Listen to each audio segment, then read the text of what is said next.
¿Qué tal? ¿Cómo les va? Bienvenidos a Fórum Jurídico Fiscal. Es un placer para nosotros entrar en sus casas para tratar las novedades en materia tributaria y económica. En este año que realmente promete ser muy movido, está planteada una reforma tributaria integral. Por eso, nuestra producción ejecutiva a cargo del contador Ramón Eduardo Pena y del doctor Ricardo Ferraro están trabajando intensamente para contar con los mejores expositores a nivel nacional para tratar estas importantes novedades. Para nosotros, como siempre decimos, es un lujo realizar este programa y un placer poder compartir con ustedes las novedades que vayan surgiendo al instante en la semana. Tenemos que empezar con el programa en el día de hoy. Si queríamos empezar de buena forma, el arranque no podía ser mejor. Vamos a tener en este primer bloque dos entrevistas realmente importantísimas. En primer lugar y en exclusiva en nuestro programa vamos a tener la palabra del doctor Alberto Abad, administrador federal de ingresos públicos, la máxima autoridad de la AFIP, hablando con nosotros de tres temas: regímenes de información, algo realmente muy importante; liquidación pro forma, especialmente en el impuesto al valor agregado. Recuerden que siempre venimos hablando de este estado electrónico y de la liquidación administrativa, que es un futuro muy próximo en nuestra administración, y además de la metodología de las inspecciones. Realmente muy interesante el doctor Alberto Abad en nuestro programa. Y además, pegadito a él, el doctor Humberto Bertaza, tributarista de excelencia, acaba de dirigir una obra referida a la reforma tributaria integral, presidente del Consejo Profesional de Ciencias Económicas de la Ciudad Autónoma de Buenos Aires, para hablar de temas muy pero muy interesantes. Por ejemplo, el futuro del impuesto a los ingresos brutos. Realmente un muy buen comienzo. Vayan a las notas en Fórum Jurídico Fiscal.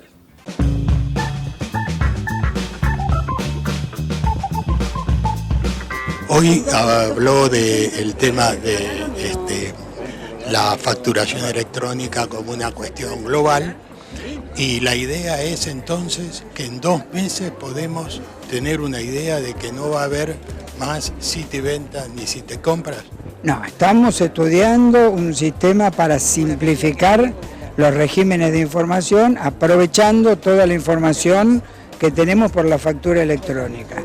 Así que lo que vamos a hacer es irle simplificando paulatinamente a los contribuyentes que nos manden información adicional a la que nosotros ya tenemos. A eso nos hemos comprometido. Con respecto a las declaraciones juradas interactivas, una de las cosas que usted había encarado y ya en la anterior administración era la declaración jurada pro forma. Sí. Pero se habla mucho de la declaración jurada combinada entre IVA e ingresos brutos. Sí, ¿este es un primer paso o la declaración jurada pro forma también va a ser un objetivo de la, organización? Son un objetivo, y en el tema de declaración jurada conjunta ya estuvimos en Mendoza, estamos haciendo algunas experiencias en Jujuy, lo hablamos con Narva. O sea, la idea es que el ciudadano prácticamente, como está sobre la misma materia impositiva, no tenga que presentar distintas declaraciones juradas. Muy bien, pero lo que pasa es que eso requiere adecuar códigos de ingreso, el código de actividades y vencimientos. O sea, hay por debajo una serie de temas que requieren coordinación previa. Y la última, el post-blanqueo, digamos, va a ser un control más sofisticado, más informático, más tecnológico. Exactamente. Ahora, ¿esto indica que va a haber más fiscalización electrónica o serán otros medios? No, la fiscalización va a estar centrada, como le decíamos, en la herramienta de Big Data, usar técnicas matemáticas de análisis que nos permiten predecir comportamientos.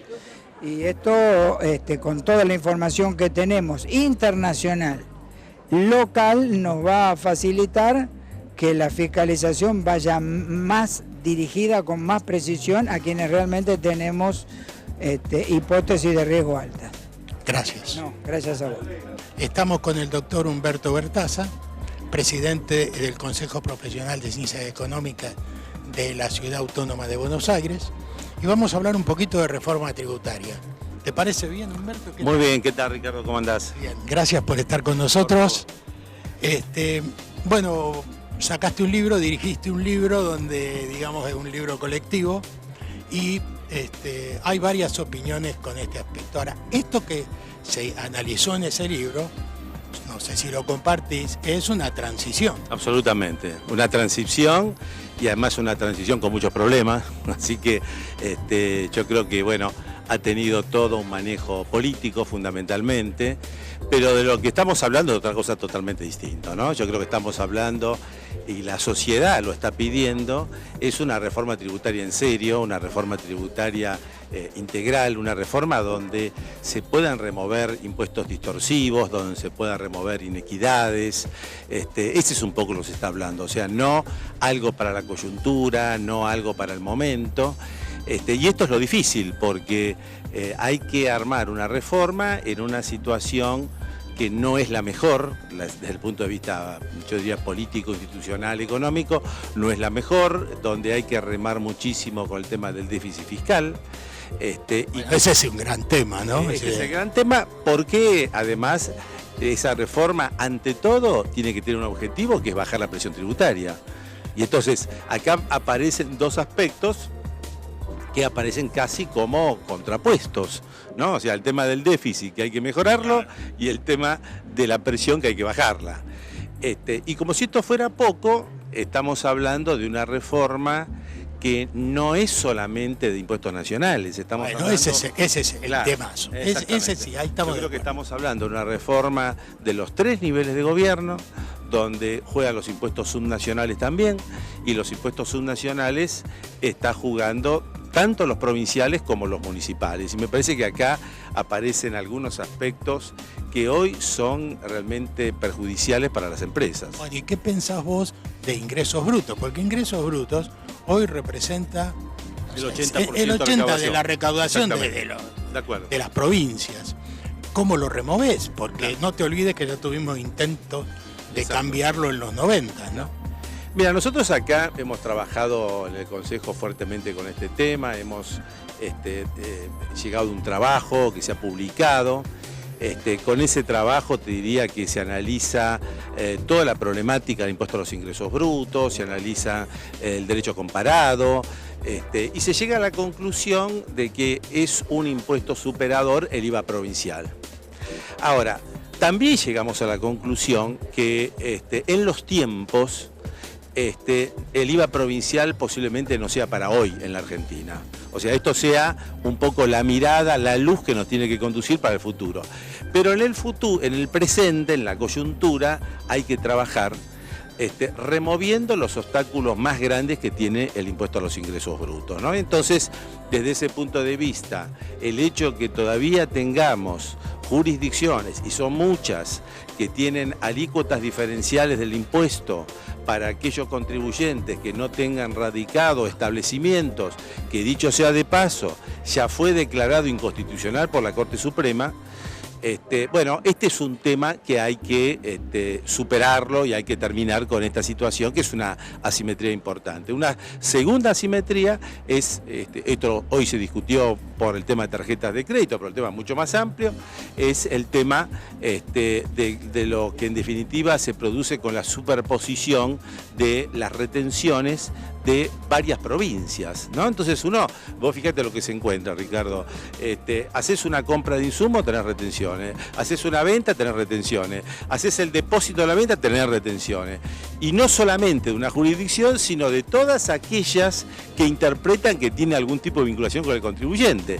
Entonces, una multiplicidad sobre un mismo tema. Sobre un mismo tema. Entonces, bueno, este es un tema importantísimo a ser erradicada. Y nosotros tenemos conocimiento que las autoridades en este momento, a través de Hacienda y a través del Ministerio del Interior, que están trabajando con la reforma de los subnacionales están en esta misma línea.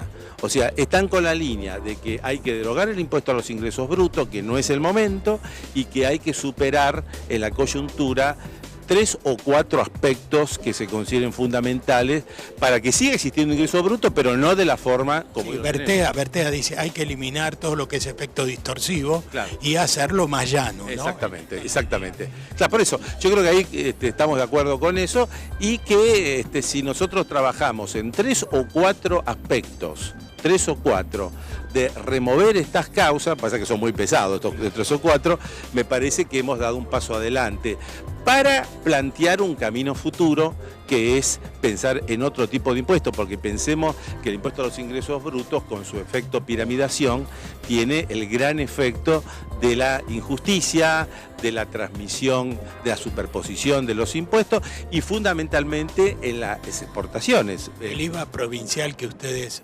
proponen para cerrar la nota, no es el IVA mochila, es el IVA provincial que recaudarían las propias provincias o recaudaría el Estado y se lo transferiría a la provincia. En esa parte este estudio no terminó con una posición, que es lo que todavía falta para analizar. Hay, como vos sabés, hay distintas modalidades que bueno, hay que seguir trabajándolo, porque es un tema complicado, es un tema donde además juega la distribución de los ingresos por las provincias, o sea, es un tema que tiene su complicación, ¿no? Pero indudablemente tenemos que estar trabajando fuertemente en pensar de cambiar esto, porque este es un tema que hace fuertemente a la competitividad de las empresas. Gracias. A vos, Ricardo. Muy bien, brillantes entrevistas realizadas por el doctor Ricardo Ferraro en la Ciudad Autónoma de Buenos Aires. Pasaron en exclusiva por nuestro programa el doctor Alberto Abad y el doctor Humberto Bertaza. Vamos a ir ahora a una sección habitual donde hacemos referencia a las noticias importantes de los últimos días. Presten atención a nuestro ¿Qué pasó en la semana? Con Luciana Abatedaga. ¿Qué tal, Ramón Belli? ¿Cómo están? Como siempre, un placer acompañarlos en este bloque de ¿Qué pasó en la semana? En este segmento tenemos todas las noticias interesantes de lo que ha ocurrido, por supuesto, y también de lo que va a ocurrir. Y este es el caso de las 3 informaciones que tenemos para este día, así que a prestar atención. Vamos a hablar primero de los nuevos importes para autónomos. A partir del devengado marzo, rigen las nuevas cotizaciones de aportes y contribuciones para trabajadores autónomos. El sujeto que quiere conocer los nuevos valores a ingresar, los vencimientos comenzaron el día 3 de abril, puede entrar a la página de AFIP, micrositio autónomos, y va a encontrar los montos según la categoría de revista. Esta información tenemos por un lado. Vamos a hablar ahora de la prórroga CIRADIC, porque se prorroga la presentación del formulario 572 web año 2016 al 21 de abril del 2017. Al ingresar a la página principal de AFIP, el organismo informa que el servicio CIRADIC está disponible nuevamente desde el 3 de abril de este año y por tal motivo se va a prorrogar el vencimiento de la presentación del formulario 572 web al 21 de abril de este año 2017, que originalmente estaba previsto para el 31 de marzo de este año. En tal sentido, señalamos que la norma que materializa dicha prórroga aún no ha sido publicada en el boletín oficial. Esta es la segunda información. Pasamos a una tercera en este bloque, que también es importante, y hablamos de la facturación de alquileres. La Resolución General 4004 extiende la utilización de comprobantes electrónicos a la locación de inmuebles destinados a casa-habitación del locatario y deja sin efecto la excepción por parte de las personas humanas para la locación de un único inmueble que no supere los 1.500 pesos mensual, fijando el tratamiento para el caso de locaciones percibidas por intermediarios y para el caso de bienes cuyo dominio pertenezca a más de un titular. Se exceptúa a los sujetos de las categorías A, B, C, D y E del monotributo. Su vigencia es desde el 3 de abril de este año y para los sujetos de las categorías F y G del monotributo a partir del 1 de junio de este 2017. Así hemos compartido con ustedes esas 3 informaciones muy importantes en este bloque de ¿Qué pasó en la semana? Les proponemos pausa y venimos con más Fórum Jurídico Fiscal.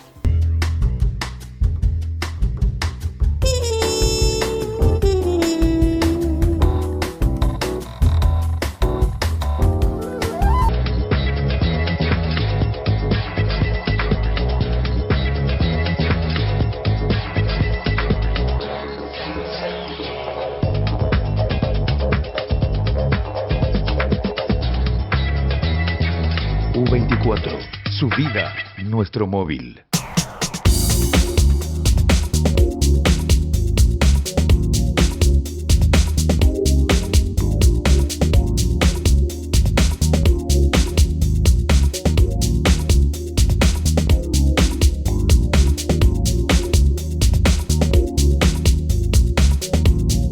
Muy bien, segundo bloque en Fórum Jurídico Fiscal. Allí estamos viendo en imágenes el tema que vamos a tratar ahora y vamos con este cuadro que realmente es muy interesante. Se adecuan los valores máximos de las ventas totales anuales, realizando una apertura por categoría de empresa y por actividad según el siguiente detalle. Allí la tenemos a nuestra producción con el cuadro. Microempresa en construcción 4.700.000, servicios 3.500.000, comercio 12.500.000, industria y minera 10.500.000 y agropecuario 3 millones, esto es ventas totales anuales. La pequeña empresa 30 millones para la construcción, 21 millones para servicios, 75 millones para comercio, 64 millones para industria y minera y 19 millones de pesos para agropecuario, como allí ven.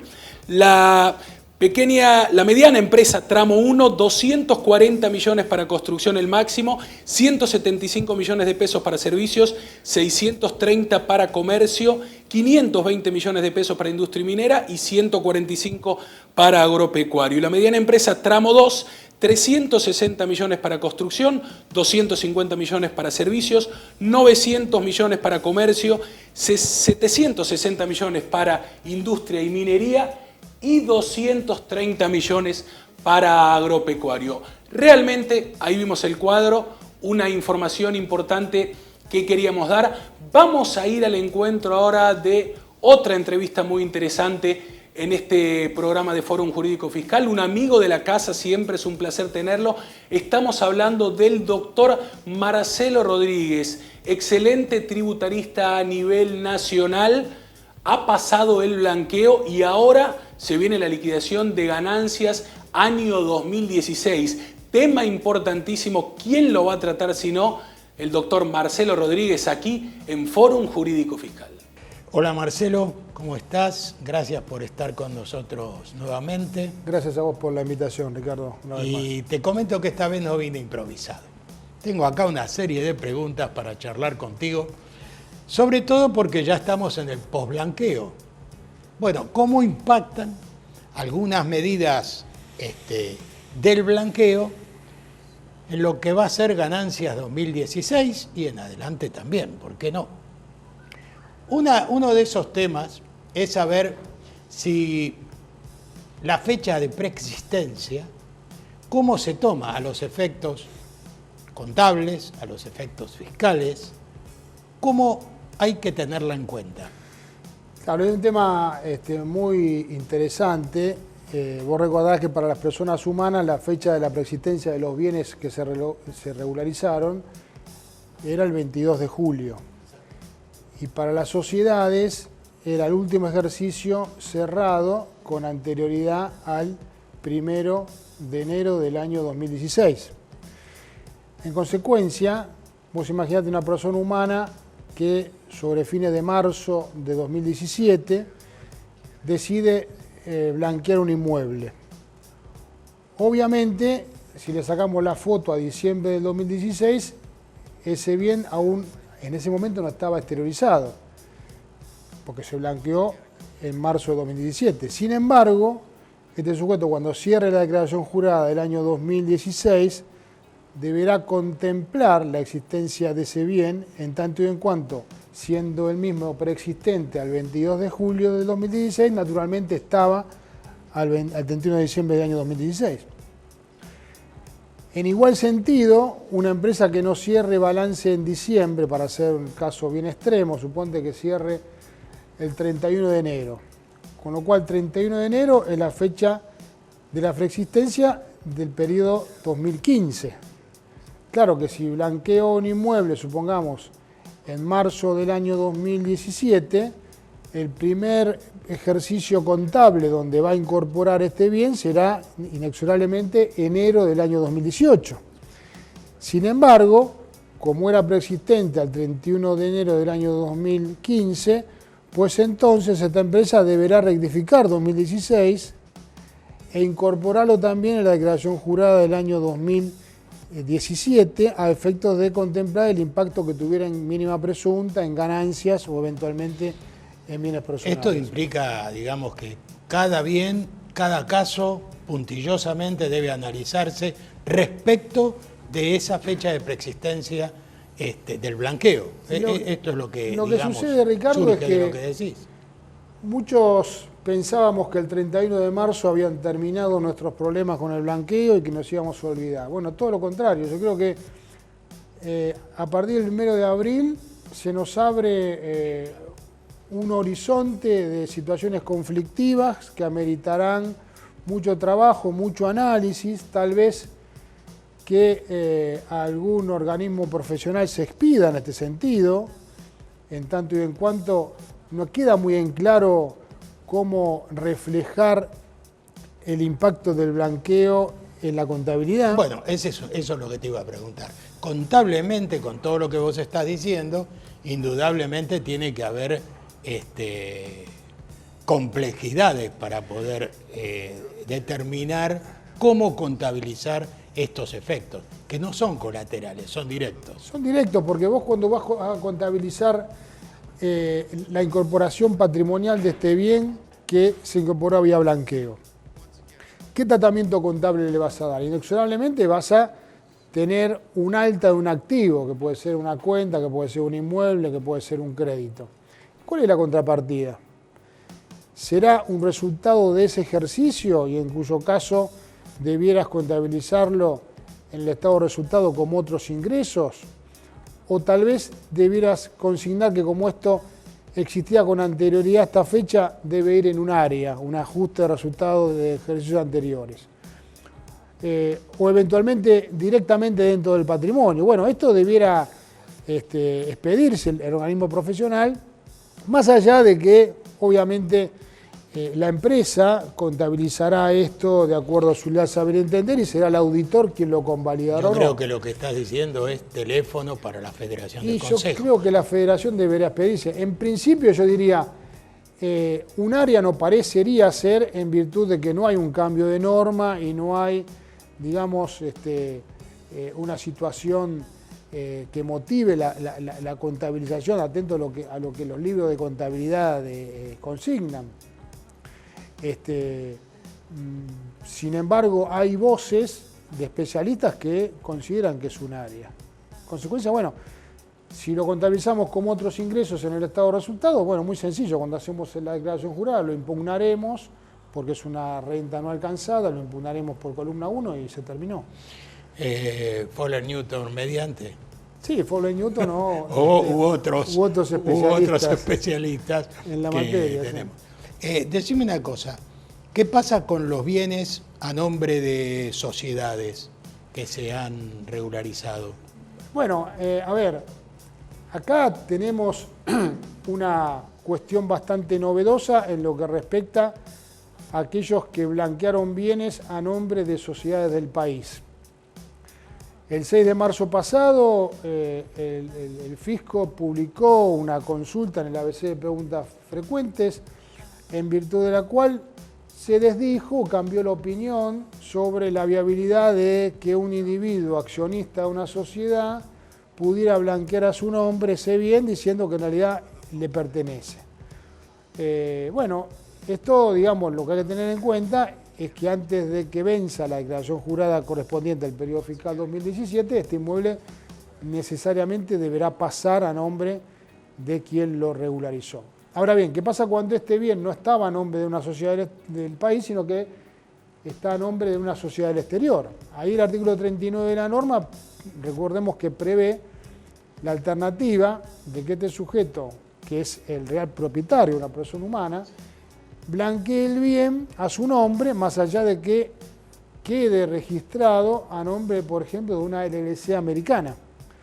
Pues bien, no hay aquí necesidad de hacer el cambio de registración, puede perfectamente permanecer a nombre de la LLC, pero cuidado que el artículo 4 del decreto 895 plantea con nitidez que el término única vez, referido en el artículo 39 de la ley, se refiere a única vez en el blanqueo, pero a partir de ahí, estimado contribuyente, usted regularizó el bien a su nombre, tiene que empezar a pagar los impuestos que percuten sobre este bien. Serán alquileres, serán intereses por colocaciones, etcétera. Y sobre una base un poquito más grande, ¿no? Y sobre una base más grande, naturalmente que sí. Gracias, Marcelo. Y creo que la vamos a seguir con estos temas, ¿eh? Bueno, ha sido un gusto. Muy bien, ha pasado el doctor Marcelo Rodríguez, un lujo como siempre para nosotros, recientemente designado presidente de la Comisión de Estudios Impositivos del Colegio de Graduados de la Ciudad Autónoma de Buenos Aires. Fue muy bueno tenerlo para tratar un tema importantísimo de cara al futuro. Se está terminando este programa de Fórum Jurídico Fiscal. Nos vamos a despedir con la frase habitual a cargo del contador Ramón Eduardo Pena. Muy buen programa realmente hemos tenido, muy completo. Los espero dentro de 7 días nuevamente aquí en Fórum Jurídico Fiscal.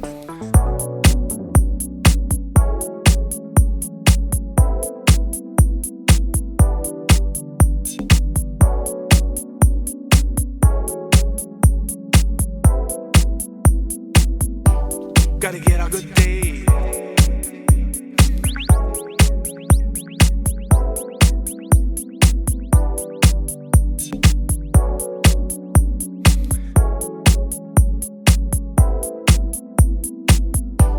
Gotta get a good day. And we got a bad day.